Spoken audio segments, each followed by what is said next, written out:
안녕하세요, 민홍입니다. 요즘 코인 시장에 자금 흐름이 많이 쏠리고 있는 것 같습니다. 제가 투자하고 있는 미국 중소형주들의 주가가 많이 내려가고 있는데요. 이때 가장 필요한 게 기업에 대한 공부를 통해 투자한 후 믿고 버틸 수 있는 힘이라고 생각합니다. 하지만 미국 주식에 투자하고 싶어도 회사 하나하나 공부하기가 힘들다 싶을 땐 미국 지수를 추종하는 ETF에 투자하시면 됩니다. 제가 오늘 소개시켜드릴 QQQ와 TQQQ 역시 미국 지수를 추종하고 있으니까 다음 영상을 잘 봐주시면 좋을 것 같습니다. 우선 QQQ에 대해서 설명드리겠습니다. QQQ는 나스닥에 상장되어 있는 상위 100개 기업에 대한 주가를 지수로 나타낸 나스닥 100 지수를 추종하는 ETF입니다. 2021년 4월 21일 장중을 기준으로 현재 주가는 한 주당 336.04달러입니다. QQQ는 인베스코라는 자산운용사가 발행한 ETF입니다. 여기서 말하는 인베스코는 IVV로 유명한 블랙록, 스파이로 유명한 스테이트 스트리트, VOO로 유명한 뱅가드와 같이 4대 ETF 운영회사 중 하나입니다. QQQ는 1999년 3월 10일에 발행되었으며 자산 운용 규모는 167.67 빌리언 달러이며 하루 평균 거래량은 16.8 빌리언 달러입니다. 하루 평균 거래량이 높을수록 수요자와 공급자가 많다는 뜻이고 내가 원하는 적정 가격에 매도할 수도 있습니다. 저는 5 빌리언 달러 정도를 마지노선으로 잡고 ETF를 투자하고 있습니다. 수수료는 0.2%로 스파이나 VOO에 비해 높긴 하지만 수익률은 월등합니다. 수익률과 관련된 자세한 사항은 뒤쪽에서 상세히 설명드리겠습니다. QQQ는 3월, 6월, 9월, 12월 분기마다 배당을 지급하고 있습니다. 현재 시가 배당률은 0.52%이며 배당 낙일인 6월 21일에 3일 전인 6월 18일까지 QQQ를 보유하고 있어야 배당금을 받을 수 있습니다.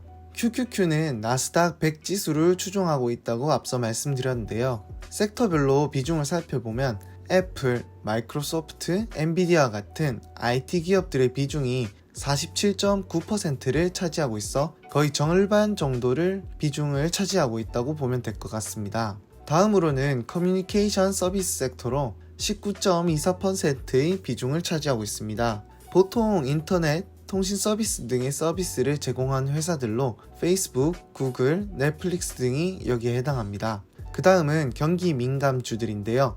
필수 소비재는 아니지만 우리 생활을 좀 더 윤택하게 만들어주는 재화나 서비스를 제공하는 회사로 아마존, 테슬라, 스타벅스와 같은 회사가 이에 속합니다. 비중은 약 18.39%를 차지하고 있습니다. 이 외에도 헬스케어가 6.44%, 필수 소비주들이 5.17%, 산업재와 유틸리티 섹터의 비중이 2.86%입니다. 탑 10 홀딩스를 보면 애플, 마이크로소프트, 아마존, 테슬라와 같이 우리가 흔히들 잘 알고 있는 회사들로 구성되어 있습니다.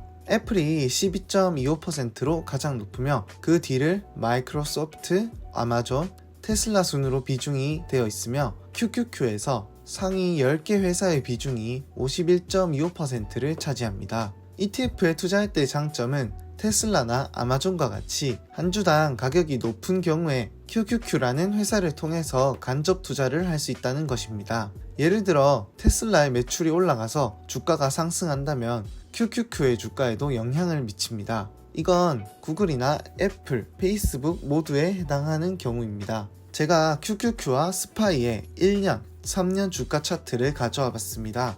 저는 S&P 500 지수를 추종하는 스파이보다는 QQQ를 더 좋아하는데요. 그 이유는 앞으로 4차 산업을 이끌어갈 회사 및 산업은 나스닥에 상장이 더 많이 되어 있다고 판단했고 이 때문에 QQQ를 더 선호하게 되었습니다.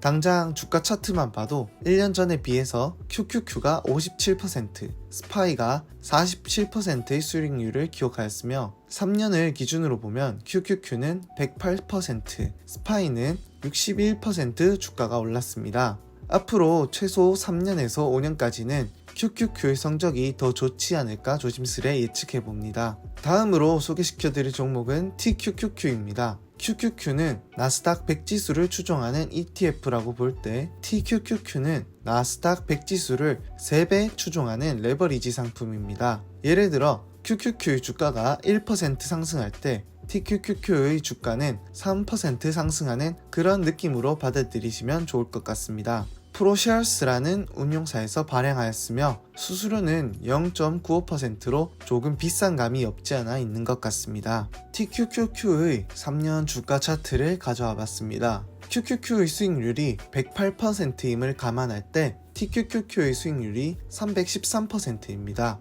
코로나 때와 같이 큰 폭락장이 올 때에는 주가가 3배로 내려가서 QQQ보다 낮은 수익률을 보이지만 작년과 같은 상승장에서는 어김없이 좋은 퍼포먼스를 보여줬습니다. 그래서 TQQQ에 투자하고 싶은 분들은 하락장에도 매도하지 않고 잘 버틸 수 있는 사람이 적절하다고 생각합니다. 흔히들 말하는 존버겠죠? 아무래도 긍정적인 사람이 존버에 좀 더 유리하지 않겠나 싶습니다.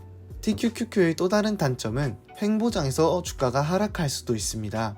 예를 들어서 100달러에서 10% 오른 다음 10% 내리면 퍼센트 포인트로 볼 때에는 같은 비중이지만 100달러에서 10% 상승하면은 110달러가 되고 110달러의 10%는 11달러가 되어 결국에는 10달러 올라가고 11달러 내려가게 되어 결국에는 99달러가 남게 됩니다. 이러한 경우가 지속되면은 본인의 계좌에도 부정적인 영향을 미치는 것은 당연합니다. 그러니까 조심해야겠죠? 저는 개인적으로 당분간은 유동성의 증가, 기술 혁신에 대한 기대감으로 인해 나스닥 지수의 상승을 믿고 있습니다. 따라서 QQQ나 TQQQ에 대해 긍정적인 스탠스를 가지고 있습니다. 저는 QQQ와 TQQQ를 같이 투자하고 있는데요.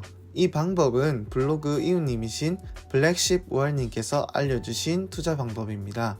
저는 1000만원을 기준으로 TQQQ6, QQQ4 정도의 비중으로 투자하고 있습니다. TQQQ의 수익률이 600만원을 넘게 되면은 QQQ로 자금을 옮기고 TQQQ의 비중이 600만원보다 작게 되면은 QQQ를 매도하고 TQQQ를 매수하여서 평단가를 낮춥니다. 이렇게 되면은 QQQ에만 투자했을 때의 낮은 수익률을 보완할 수 있으며 TQQQ의 위험성도 상대적으로 낮춰 리스크를 해칭할 수 있는 효과를 누릴 수 있습니다. 이렇게 QQQ와 TQQQ에 대해서 알아보았습니다. 저는 미국 주식을 처음 시작하는 분들에게는 QQQ를 추천합니다. QQQ는 굳이 내가 종목을 찾아보지 않아도 나스닥 지수와 미국과 세계 경제 상황에만 집중하면 되기 때문입니다. 이렇게 공부를 하다 보면은 내가 투자하고 싶은 회사가 생기게 되고 이때부터 개별 종목에 투자하라고 권유합니다. 여러분들도 미국 주식을 이제 막 시작하셨다면은 QQQ와 같은 ETF로 투자하시는 것은 어떨까요? 이상 민홍이었습니다.